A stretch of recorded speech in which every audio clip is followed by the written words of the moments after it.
Well, here we are, the last day of March. It's plus 10 degrees Celsius outside, beautiful day. So it is time to get started on the spring garden maintenance. Today I want to bring you for a little walk around the garden. I'm going to show you what things I am planning to do because very shortly we're going to be starting seeds right in the ground. So just be a little welcome back to the garden. And if you're new here, my name is Kayla and this is 5 Canadian Acres, where I'm just trying to show you guys my journey here in a cold climate up in Canada, zone 3. Sometimes we have to bend or even break some of those garden rules so we can get those big harvests, but it is totally doable up here. Here at the gate here, this is where I normally start my garden tour.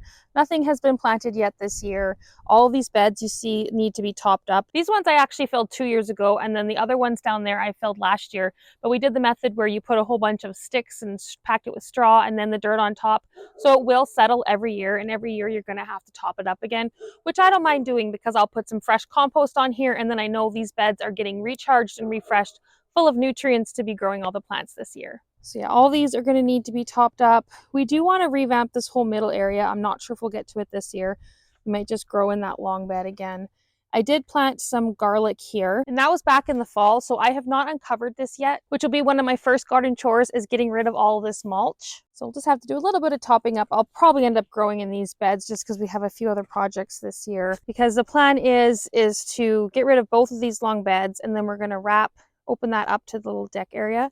We're going to wrap a bed around there, get rid of this, and really open this area up and build some more of these raised beds to kind of figure in here. I do have some blueberries, grapes are in the corner, it's a little bit of asparagus, and then the cherry tree here, which we'll have to work around. Nothing has leafed out in the cherry tree here yet, but it is getting really close. And actually, if we go back up here and around to the perennial bed I planted last year, again, it has all that deep mulch, so I'm not sure what's coming back yet. So over the last few years, I have really become to see the benefits of mulching. It's great for weed suppression, for water retention, keeping your soil cool, all that kind of stuff.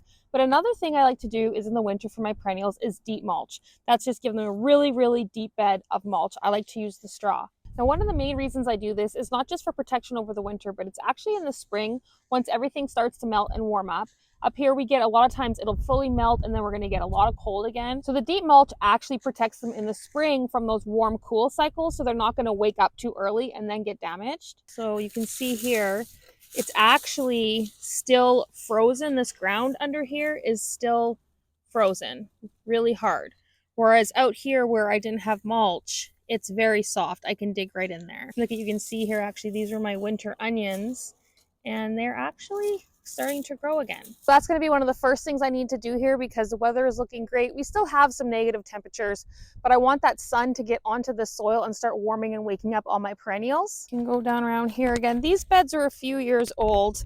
I'm going to top them up. I've done them all the same way. So really it takes a lot of years and you're going to be continually topping them up. But like I said, I like that because then I can go ahead and give it a fresh new round of compost every year.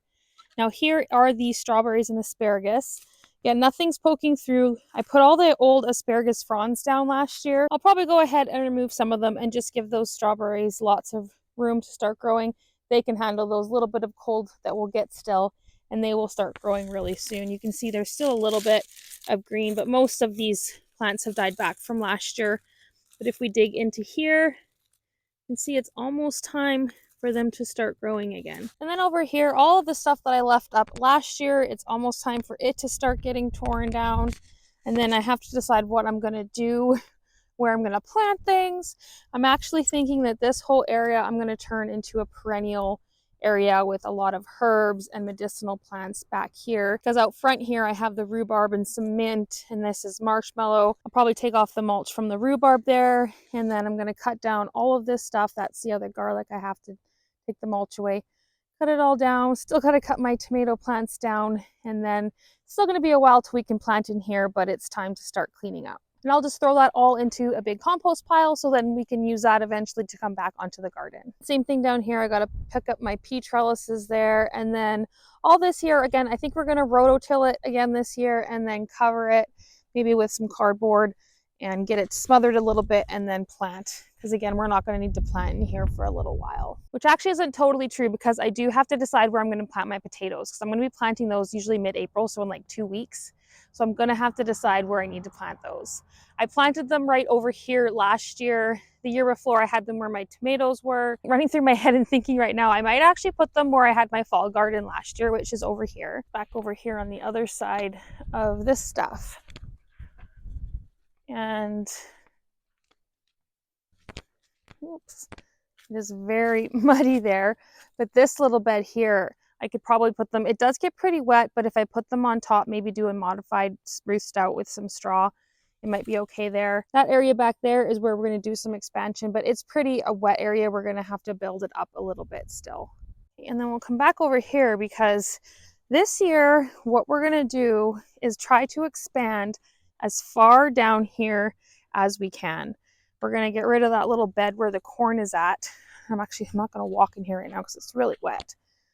But this has been covered for a couple years, so we're going to pull that up, go ahead and just somehow work through all of this as best we can. And then the plan is to have maybe a whole bunch of the crop gardens down there because I want to have a nice big area for the melons, pumpkins, all that, where they can just sprawl and have a whole bunch of area. I'm not sure if I'm going to do corn this year. It never does super well for us, but we will see how far down that way I can get. We're just going to stick in this front part here. Over here is all willows, and we're going to keep them, but we're going to probably prune them back to maybe start being able to harvest them to do some like basket weaving. And we do want to keep them here because, again, there's a lot of water here and we don't want it to get too wet. Those suck up a lot of water. And on this side, you can kind of see this big line right here. That is kind of like a drain off ditch from the big pond across. And there's lots of water in there. So we'll only take the garden up to like just the edge where we can still walk on that side. So the plans for this year are to have this as our crop garden. I'm going to put a bunch of rows of things that I'll be able to harvest in order to preserve. That's why I want to expand it as much as we can. Here where I had my tomatoes last year, I'm going to put all of my cucumbers because I already have the trellis there. So that should be a lot of cucumbers for pickling. And then, like I said, I think all this back area here is where I'm going to put a bunch of perennials and herbs and such. Then I can put my potatoes over there. And then that will expand over there where I want to put maybe some crop herbs, such as like catnip and chamomile and things that I can harvest a lot of to start making tea blends to sell. And then up here in the raised beds, this is where I'm going to put my kitchen garden. So I'm going to be planting a bunch of things here that I'm just going to be harvesting to eat. I don't know if you're like me, but I have a hard time sometimes as picking the vegetables and stuff for my garden because I just think, oh, it can grow bigger. So I think by having this kitchen garden up here, I'm really going to be able to be like, this is what this is for, this is the purpose, and separate it from the stuff down below where I know it can grow to its maximum size, and then I can harvest it. And then the last little thing, I came back up top. This all needs to get cleaned up. This is the little deck. It actually got bumped last year. We're going to fix that all up, and we're going to get the walk through here. And then in behind there, that is my sanctuary garden that I had planned to build. So I do want to work a little bit on that this year. I don't think I'm going to get it fully finished. A lot of those gardens take time, but that's okay. It'd just be nice to get a little bit of that established. Get a little bit of a view from it from up here as well. And we're going to do all the walkways kind of nice with some wood chips. We got a wood chip last year. And yeah, it's just blank slate, but pretty soon it's going to be a jungle. And with that sun still shining bright, I'm going to get to that first step and start removing all of this deep mulch from those perennials, and we'll see how quickly they start to grow. Thank you guys so much for watching, and we'll see you next time. Bye.